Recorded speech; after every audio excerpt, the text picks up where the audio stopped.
Hello there! Welcome to the channel. So this is the next book in the series, and it is about a girl who's looking for her brother. She has these powers that allow her to sort of possess people by getting into their heads through radio waves or something like that. The problem is she's being pursued by this detective, and he's trying to kill her because she has some kind of danger. And so they go back and forth like cat and mouse in this story. As far as the protagonist goes, she's an interesting character.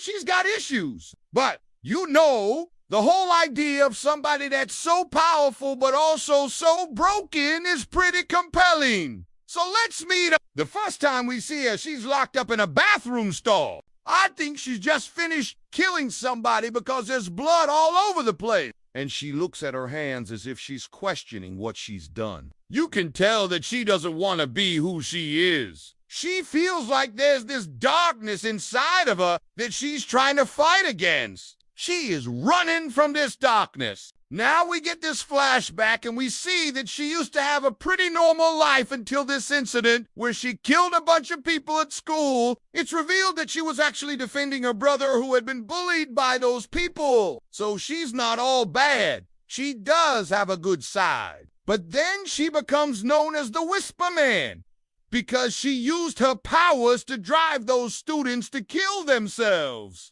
In the present, she is now living in this town, and she is working at this diner where we meet our male lead, Jason.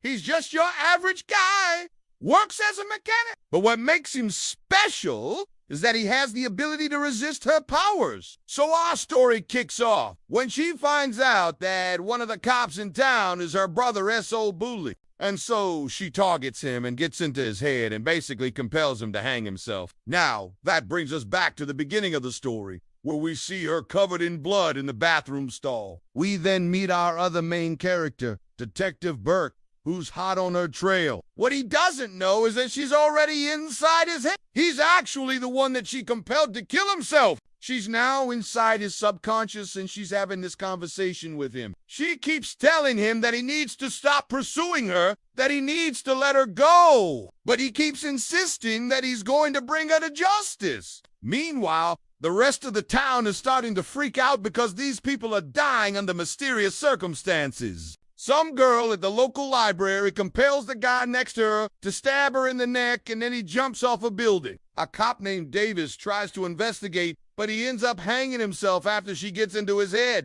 Jason and Burke end up teaming up to take her down. Jason still doesn't realize that she's the one behind all this, but Burke is completely aware. He knows that she's the reason why everyone is freaking out. They find out that she is staying in this abandoned house, and so they go there to confront her. Burke lets Jason go ahead so that he can try to capture her. But she sees this coming. She knows that he's onto her, so she takes control of him and makes him crash his motorcycle. She then confronts Burke, but she's really more scared than anything else. She tells him that she doesn't want to hurt people. She didn't want to kill those people at the school. She was only trying to defend her brother. Burke, of course, doesn't buy this. He thinks she's just trying to manipulate him. But I think he's secretly hoping that she is innocent. And so he starts searching the house, and he finds this diary that she's been keeping. And in it, he learns more about her past and how she got her powers. When she was younger, she and her brother were in a car accident that killed their parents. Somehow her brother ended up surviving,